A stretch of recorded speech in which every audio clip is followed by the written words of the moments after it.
The time for action has arrived.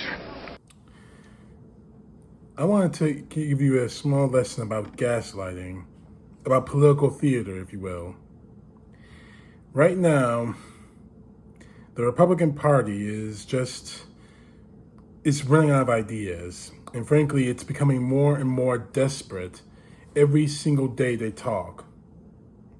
The first of, obviously, is merging Taylor Greene. She goes off about the infrastructure bill, a bill that'll start helping people get jobs, help our infrastructure, the same infrastructure that Donald Trump let crumble for over 4 years. But here's the thing. The thing of it is, she goes off and she goes on a tangent about how how the Democrats are destroying everything, how we're going to be under the mercy of the CCP, the Communist Chinese Party. They just love screaming that word, communist. You don't believe in America? You're a communist. You don't think America's great? You're a communist. You don't eat McDonald's? You're a communist. That's basically their whole thought process. Well, anyway, take a look at this and you'll see what I mean.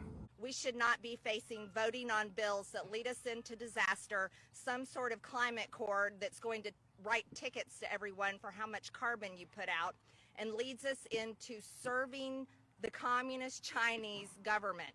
Everyone needs to wake up right now, call your representative, call everyone you can, and vote no to this.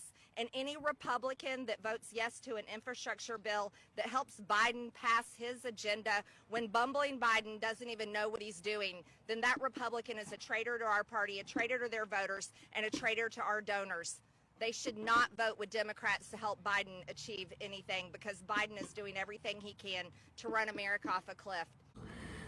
What really bothers me about that statement, not only is that it's completely wrong, but you screamed they're a traitor to the Republican Party, they're a traitor to their voters. If you had stopped there, then I would have said, okay, you're just a psycho bitch.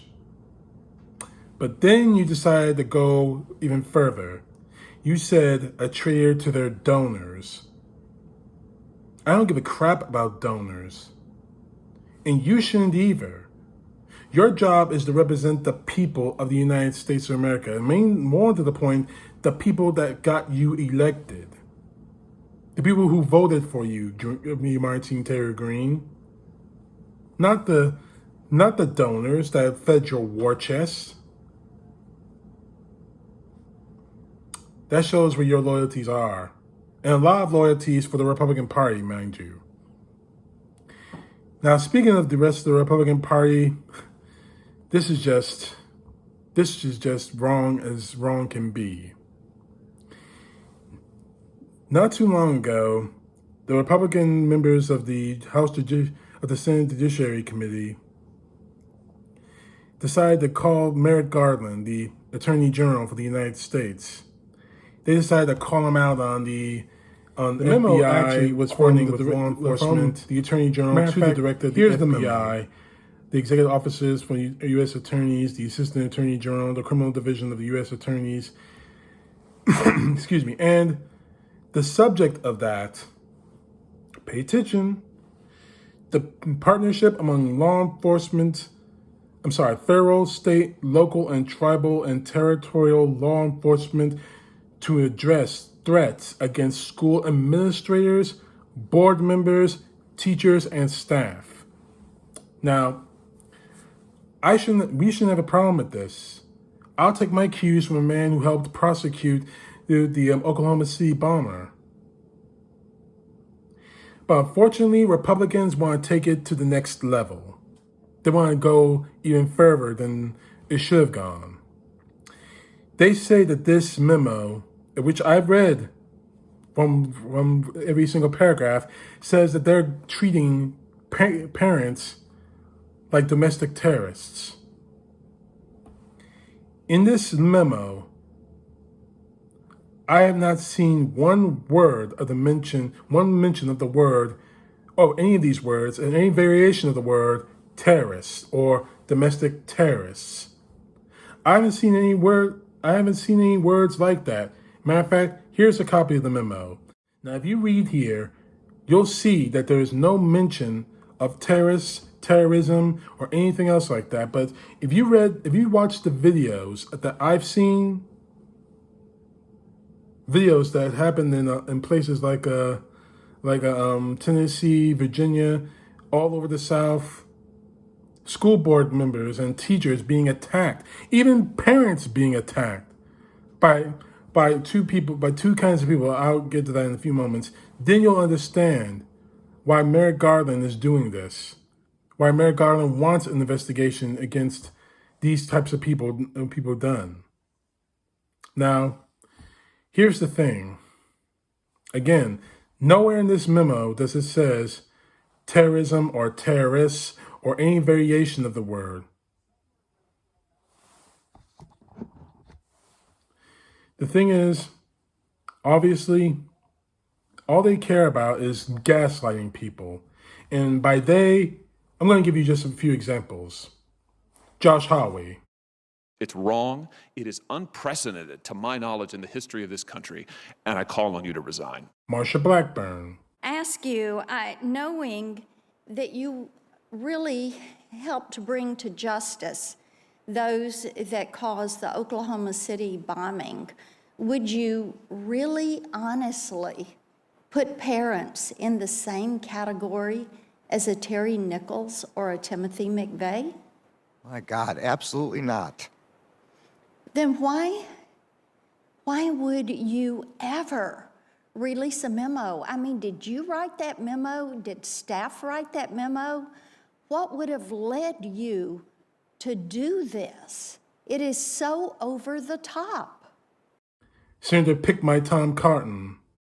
That's wrong. Shameful. Judge, this is shameful. This testimony, your directive, your performance is shameful. That's not correct. Thank God you are not on the Supreme Court.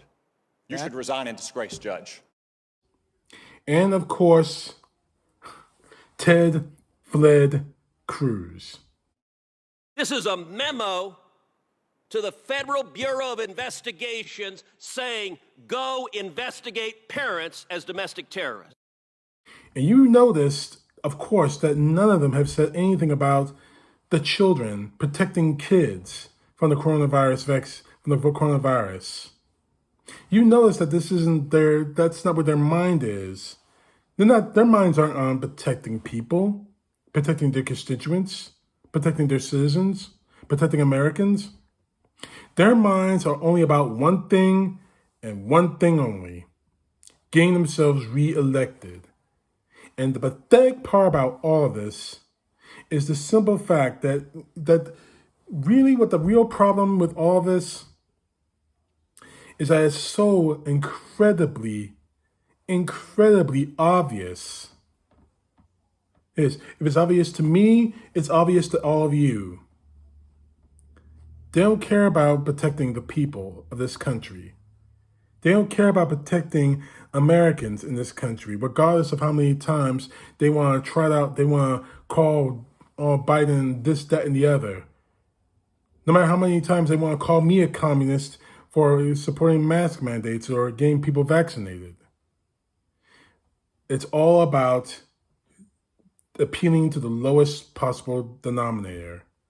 All these people have to say is the government's coming. It's like basically Paul Revere's call. The British are coming. The British are coming. Only this time it's the government is coming. The government is coming.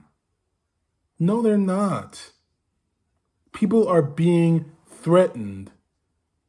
I remember seeing a video in Tennessee saying that we know where you live. We're coming after you. After January 6th, I do not take that threat lightly. I do not take it lightly, and neither should any of you. But it's kind of pathetic that American senators say nothing about the threats, but are willing to say everything about trying to stop the threats that they themselves created. They won't do anything about it. So if you're not going to do anything about it, Hallway, Ted Fled, Marsha Blackburn, pick my cotton. Tom, pick my cotton. You fat walrus, Ted Kennedy. You're not going to help us do anything about it? Get the hell out of the way and we'll do something about it. And the first thing is arresting every single one of them. Now, I know someone out there is going to scream, free speech, a bitch. One of those idiots on Facebook hit me with that. Your free speech ends when you put lives in danger. These people threatened people with bodily harm, some of them with murder. And I'll get to that in another video soon. Because it's not just school administrators are getting hit with this. It's people who actually participated in the election. That video is coming soon. CTP, know the truth. God bless. Peace to the left, justice to the right.